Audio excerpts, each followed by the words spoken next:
நிறைய middle class ஃபேமிலிஸ்ல பார்த்தீங்கன்னா அந்த குபேர பொம்மை வீட்டுக்குள்ளே பூஜை அறையில் நிச்சயமாக இருக்கும். ஸோ நம்ம அன்பேசாய் குடும்பத்தில் எத்தனை பேர் வீட்டில் குபேரர் இருக்காருன்றதை கொஞ்சம் கமெண்ட் பண்ணுறீங்களா?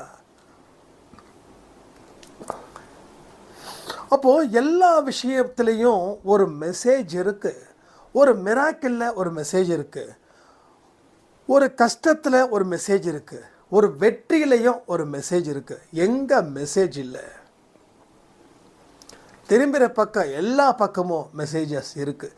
எல்லாமே காடோட மெசேஜஸ், மாயசக்தி கொடுக்கக்கூடிய மெசேஜஸ். ஸோ நல்லதும் இருக்குது, கெட்டதும் இருக்குது. நல்லதையும் தெரிஞ்சுக்கோ, கெட்டதையும் தெரிஞ்சுக்கோ. எதை விடணும்னு தெரிஞ்சுக்கோ, எதை விடக்கூடாதுன்னு தெரிஞ்சுக்கோ. களவும் கற்று மற.